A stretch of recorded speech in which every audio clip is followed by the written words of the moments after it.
Assalamu alaikum. Let's begin our two questions.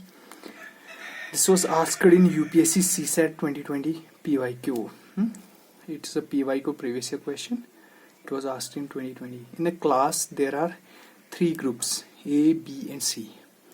If one student from a group A and two students from group B are shifted to group C, then what happens to the average weight of the students of the class? So there are three groups. What are there? Three groups A, B, and C in a class. One student from group A and two students from group B are placed in group. This is a class and these are groups A, this is a group B, and this is a group C.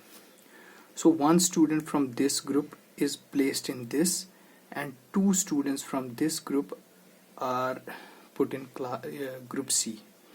Then what happens to the average weight of the students? देखो students ये सारा class है, पूरे class में उतने ही students थे पहले भी और अभी भी उतने ही स्टूडेंट्स है. So there is no change. It remains the same. Now let's go to the second question. The average score of a batsman after his 50th inning was 46.4. After 60th inning, his average score increases by 2.6. What is his average score in the last 10 innings? तो देखो क्या बोल रहा है.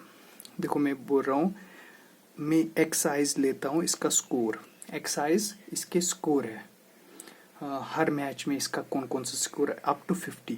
आई run from 1 to 50. Up to 50 matches x i's इसका score represent करता है, जैसे x1, x2, x3 up to x50.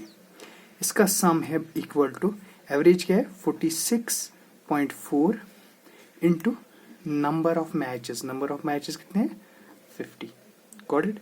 ये है समेशन. हमें पता है, हमें we know that average is equal to summation of all the x i's divided by number of matches. Number of matches ये हमें पता है, तो इसको इधर मल्टीप्लाई किया 46.4 इंटू 50. ठीक है. नाउ सिमिलरली अब मैं लेता हूँ y i's all the score या एक्साइज ही ले लेते हैं. All scores from I run from 1 to but this time 60 up to 60. वो कितना है?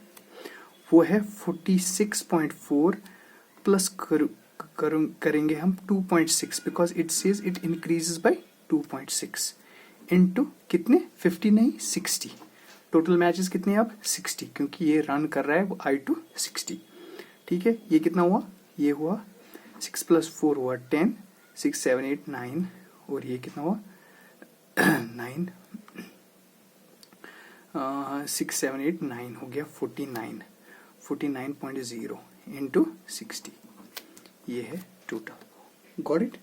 अब हमें क्या करना है? हम करेंगे simply summation I run from 1 to 60 excise. जो स्कोर इसने स्कोर्स अप टू 60 मैचेस बनाया और स्कोर अप टू 50 मैचेस, इनको सब्ट्रैक्ट करेंगे. वहां पर क्या निकलेगा? हमें 10 मैचेस का स्कोर निकलेगा ना, 10 मैचेस का सम. वो कितना हुआ?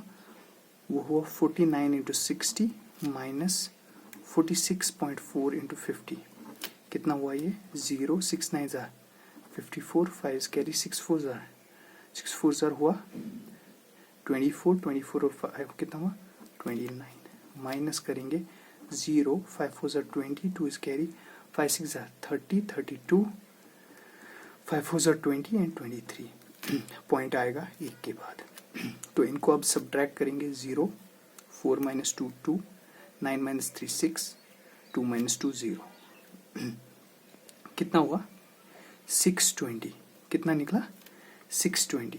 अब हमें average of summation of x i's I run from 1 to 10 matches up to 10 matches जो 50 to 60 10 मैचेस थे, उनका स्कोर उसका सम ये है इज इक्वल टू 620. अगर हम डिवाइड करेंगे यहाँ से भी 10 और यहाँ से भी 10, वो आ गया 62. ये हमारी एवरेज ऑफ 10 मैचेस जो बिटवीन 50 and 60 है. Thank you.